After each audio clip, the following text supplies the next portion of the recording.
सतगुरु के साथी निवास जी, प्यारे सत्संगत जी, प्यार और सत्कार से कहना धन निरंकार जी।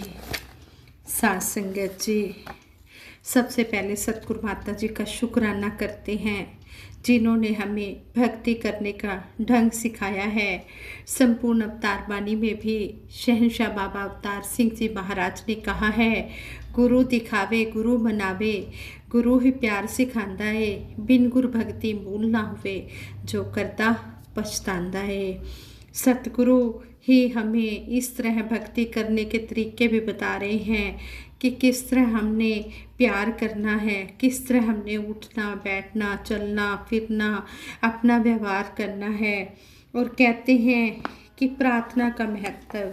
सत्संगत जी, आज दासी सतगुरु माता जी के आशीर्वाद से जो विचार रखने जा रहे हैं, उन विचारों का जो टॉपिक है वो भी यही है कि प्रार्थना का महत्व। जो अरदास सतगुरु के चरणों में की जाती है, सच्चे पातशाह कबूल कर लेते हैं।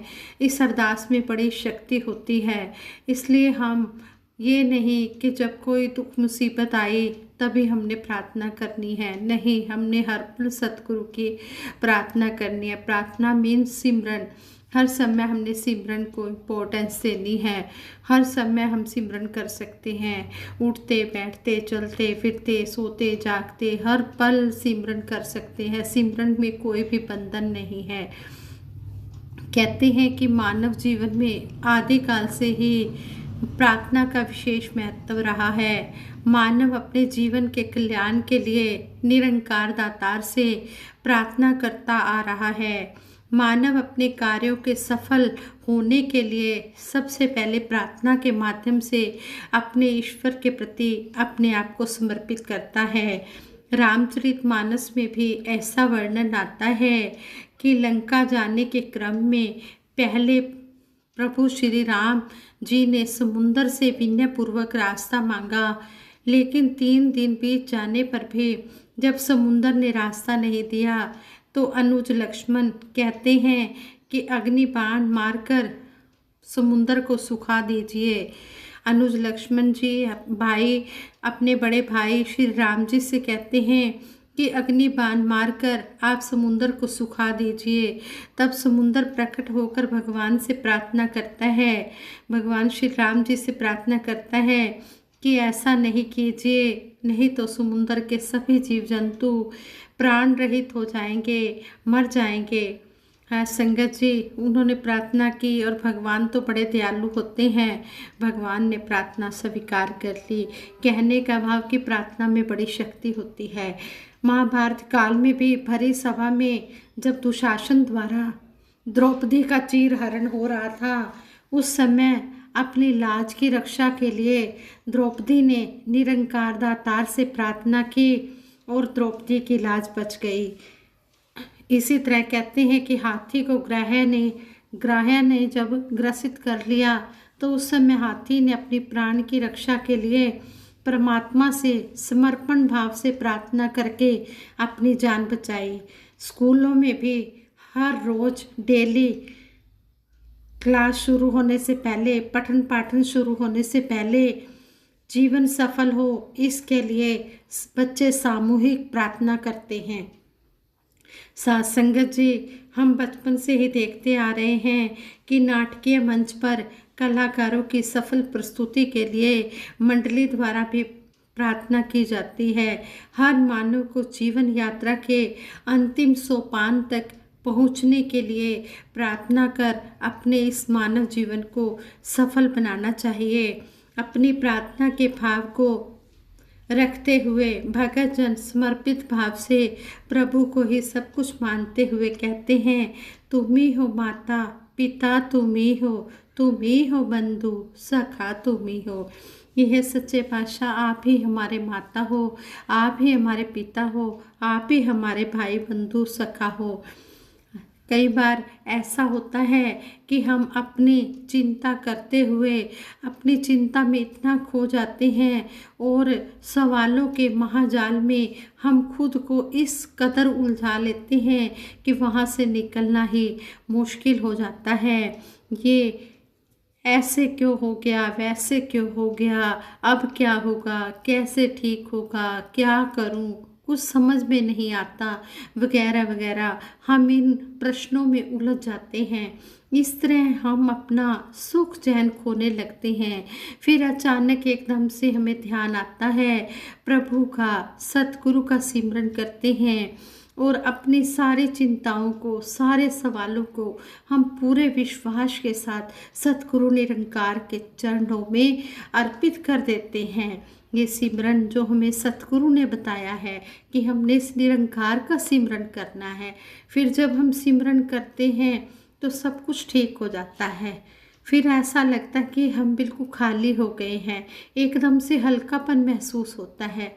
उस समय जो अवस्था बनती है वो आनंद की अवस्था बनती है, जहाँ कोई चिंता नहीं, कोई सवाल नहीं, कोई फिक्र नहीं, सिर्फ जिक्र है और मन में यह विश्वास कि ये निरंकार जो भी करेगा हमारे लिए अच्छा ही होगा, सुखदायी ही होगा।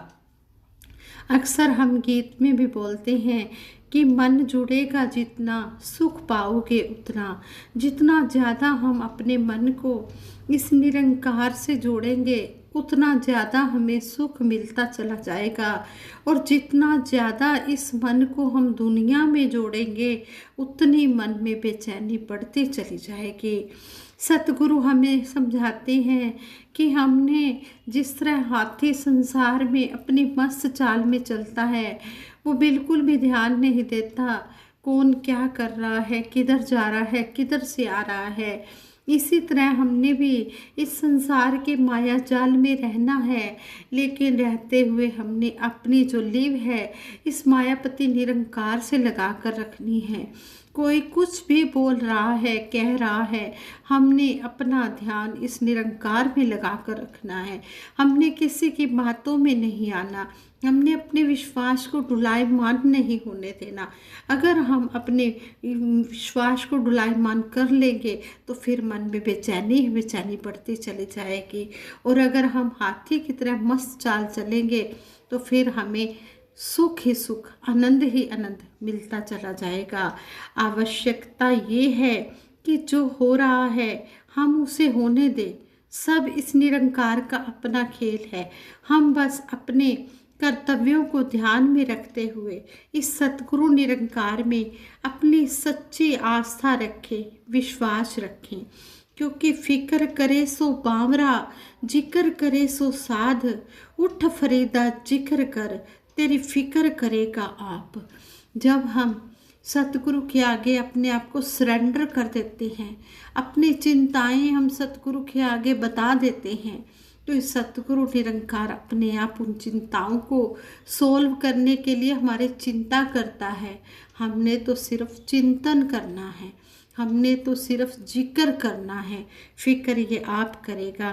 कहते हैं कि जो फिक्र करता है वो मूर्ख होता है और जो जिक्र करता है वो साधु संत महात्मा होता है।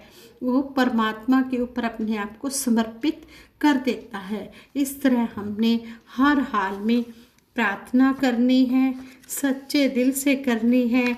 और ये नहीं जब कोई दुख संकट आए तब करनी है, नहीं, हमने हर पल अपना मन जो है निरंकार के साथ जोड़ के रखना है। हाथ कार वाल ते दिल यार वाल। यार कहते हैं परमात्मा को। हमने हाथों से काम करते चले जाना है और मन से भाव से हमने सिमरन करना है। जब ऐसा करेंगे तो सारे काम हमारे सही होते चले जाएंगे। कहते हैं कि सत, चित्त और आनंद, ये 3 शब्द हैं जिससे कहते हैं कि भारत के मनीषियों ने भी ये श्रेष्ठतम नवनीत निकाला है। सारे जीवन का अनुभव इन 3 शब्दों का जोड़ है। अध्यात्म में सत का अर्थ है जिसका अस्तित्व हर समय है, जो अपरिवर्तनशील है और नित्य है। और चित्त का अर्थ है जिसमें चेतना है। और आनंद का अर्थ है जो सदा ही आनंद में है, जो सनातन है, जो सदा है। मानो अस्तित्व तो इसका ही है, बाकी तो सब परिवर्तनशील है। लीला है। उदाहरण के तौर पर हम बच्चे थे, फिर जवान हो गए, फिर बुजुर्ग हुए। अब बचपन का कोई अस्तित्व नहीं है। बचपन एक परिवर्तन है। इसी प्रकार जवानी और बुढ़ापा भी परिवर्तन है, जहाँ कुछ भी ठहरा हुआ नहीं है। इसलिए हम परमात्मा को कहते हैं सदैव और सनातन, सदैव सदा रहने वाला कहते हैं हम इसको। ये कभी भी, इसमें कोई भी चीज़ परिवर्तनशील नहीं होती। ये स्थिर है, ये कायम दायम है, ये एक रस रहने वाला है। जो दुनियावी चीज़ें हैं ये बदलती रहती हैं, लेकिन ये परम पिता परमात्मा अपरिवर्तनशील है, ये कभी भी नहीं बदलता। इसलिए हम इसमें अपना चित्त लगा कर रखें। जब कोई सतगुरु की कृपा द्वारा ब्रह्म ज्ञान ले लेता है तो उसे फिर सब समझ आ जाता है। जो हम भीतर हैं वही हमें बाहर दिखाई देता है। जैसी दृष्टि वैसी सृष्टि, जैसी हमारी नज़र होती है वैसा ही हमें ये संसार नज़र आता है। अगर हमारी सोच अच्छी है तो हमें सारा संसार अच्छा ही नज़र आता है। इस तरह कहते हैं कि मानव में भक्ति करने की जन्मजात इच्छा किसी न किसी रूप में छिपी रहती है। वह किसी भी जाति, वर्ण, संप्रदाय से संबंध रखता हुआ अपने रीति रिवाजों के अनुसार भक्ति करता है, ताकि उसका जीवन सुखी बना रहे, शांति प्रिय बना रहे। इस काम में कभी उसे सफलता मिलती है, परंतु वह सफलता क्षण भर के लिए रहती है। ज्ञानी जन, संत, महापुरुष भगत की अवस्था को समझते हुए भक्ति की महत्ता को सबके सामने प्रकट करते हैं और भक्ति को सही प्रकार से करने का, बताने का, भक्ति के ढंग बताते हैं कि हमने भक्ति किस प्रकार से करनी है, जिससे कि भटका हुआ मानव सही रास्ते पर आ जाए। और कहते हैं कि भक्ति तभी होती है जब इस परमपिता परमात्मा निरंकार को देख कर की जाती है। सारा संसार भक्ति कर रहा है, लेकिन कहते हैं बिन देखे बिन जाने भक्ति नहीं हो सकती। भक्ति तभी होती है जब हम इस परमपिता परमात्मा को जान लेते हैं। और ये ब्रह्म ज्ञान जो दिखाता है ये सतगुरु ही दिखा सकता है। सतगुरु के पास ही ये शक्ति है, सतगुरु के पास ही ये चाबी है, ये सतगुरु ही दिखाता है। इस तरह सतगुरु ने हमें ब्रह्म ज्ञान देकर प्यार करना भी सिखा दिया है और हमें ये बता भी दिया है कि हमने प्रार्थना हर समय करनी है। जिस तरह गीत की लाइनें भी हम सुनते हैं, जिए तो जिए तेरी दुनिया में, उल्फत व मोहब्बत समझे नहीं। अगर उल्फत ही नहीं, मोहब्बत ही नहीं जीवन में आई तो वो जीवन जिया ही नहीं गया। इसलिए जीवन के मायने जाने कि जीवन के मायने क्या होते हैं, जीवन किसको कहते हैं। केवल श्वास ले लेना ही जीवन नहीं कहलाता और केवल श्वासों का रुक जाना ही मौत नहीं हुआ करती। श्वासें चल रही हैं तो जीवन है, श्वासें रुक गई तो मौत हो गई नहीं। जे तू मरे मरण तो अगे, मरने दा मूल पाएगा। महापुरुष संजन कहते हैं कि उस मौत से पहले एक और मरना होता है। अगर वो मरना तेरे हिस्से में आ गया तो बाद का मरना तो वो तो राम गयो रावण गयो जाको बहु परिवार।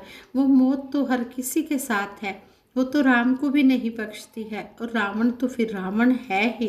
राम है इसलिए जिस्म रहेगा नहीं रहा, जिस्म नहीं रहते पीरों पैगंबरों के भी। जे तू मरे मरण तो अगे ता मरण दा मूल पाएगा। कह रहे हैं कि मौत जिसको कह रहे हैं, श्वास रुकने पर जिसको मौत मान लिया जाता है, उससे पहले भी एक मरना होता है। और वो मरना अगर तेरे हिस्से में आ जाता है तो फिर वो मौत हो भी जाती है जिस्म की, लेकिन फिर यमराज भी तेरा कुछ नहीं बिगाड़ सकते।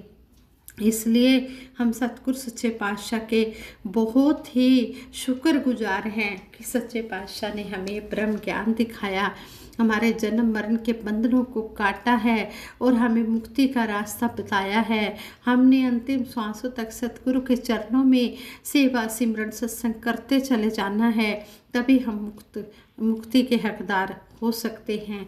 ये नहीं कि हमने ब्रह्म ज्ञान ले लिया तो हमारी मुक्ति संभव है, नहीं। हमने ब्रह्म ज्ञान लेना तो एक जिस तरह छोटा बच्चा होता है वो क्लास में एडमिशन ले लेता, स्कूल में एडमिशन ले लेता है, लेकिन उसके लिए एडमिशन ले लेना ही काफ़ी नहीं है, फिर उसे क्लास में भी बैठना पड़ता है। टीचर जिस तरह लेसन पढ़ाता है उसको पढ़कर उस पर चलना होता है, फिर उसके एग्ज़ाम भी होते हैं। इसी तरह सच्चे पातशाह सतगुरु माता सुदीक्षा जी महाराज ने कहा है कि अगर हम कहें कि हमारे एग्ज़ाम नहीं होंगे, क्लासेस लगती रहेंगी, ये सत्संग हमारी क्लास है, तो हमने ये एग्ज़ाम भी होंगे, हमने डरना नहीं है एग्ज़ाम से। हमें सतगुरु माता सुदीक्षा जी महाराज कहते हैं हमने इस एग्ज़ाम से डरना नहीं है। हम क्लास अटेंड करें, बिल्कुल चेतन होकर करें, अलर्ट होकर करें, और जो कुछ हमें संत महात्मा समझा रहे हैं उस बात को हम समझें।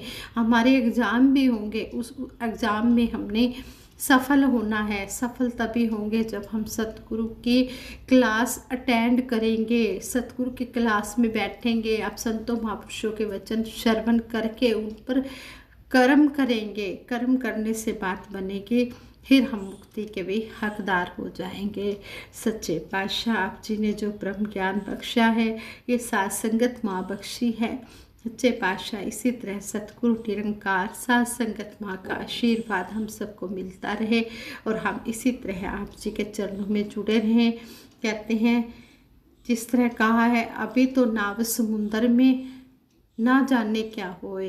कहते कबीरा गर्व न कीजिए, रंग न हंसिए कोई, अभी तो नाव समुंदर में ना जाने क्या होए। हम कभी भी किसी की बात ना करें, हम हमेशा अपने बारे में देखें, अपने अवगुणों की तरफ ध्यान दें। अभी हमारी नाव जो है वो समुंदर के अंदर है, अभी हम संसार में हैं, अभी हमारी अंतिम यात्रा पूर्ण नहीं हुई है। हमने अंतिम श्वासों तक सतगुरु के चरणों में जुड़े रहना है और सत्संग सतगुरु निरंकार साथ संगत माँ का हमने सत्कार करते चले जाना है और सार सतगुरु का रूप देखकर हमने हर एक संत महात्मा का आदर सत्कार करना है। जैसा सतगुरु हमें लेसन पढ़ा रहे हैं, हमने उस लेसन को पढ़कर उस पर कर्म करते हुए हमने परीक्षा में सफल होना है। यही दासी आशीर्वाद मांगती है कि जो भी बोल बोले जा रहे हैं इन बोलों को अपने जीवन में भी अपनाएं और हर किसी के साथ हम प्यार ही प्यार करते चले जाएं और ये सिमरन ये प्रार्थना हर पल करें जो हमें सतगुरु ने सिखाई है। दासी से ये विचार करते हुए कई प्रकार की भूले हुए होंगे, दासी को आशीर्वाद देना कि दासी जो भी बोले आप जी को अच्छा लगे और अगर कोई शब्द दासी से ऊंचा नीचा हो गया हो, कोई भूल चूक हो गई हो तो उसके लिए दासी को क्षमा करें। सभी के भले की कामना के लिए सिमरन करवाए कि सभी मिलकर सहयोग देना। तू ही निरंकार मैं तेरी शरण हाँ मैनू बख्श लो, तू ही निरंकार मैं तेरी शरण हाँ मैनू बख्श लो, तू ही निरंकार मैं तेरी शरण हाँ मैनू बख्श लो, तू ही निरंकार मैं तेरी शरण हाँ मैनू बख्श लो, तू ही निरंकार मैं तेरी शरण हाँ मैनू बख्श लो। बोलिए सतगुरु माता सुदीक्षा सविंदर हरदेव जी महाराज की जय। निरंकारी राजमाता गुरु वचन अवतार की जय। हाँ संगत जी प्यार से कहना धन निरंकार जी।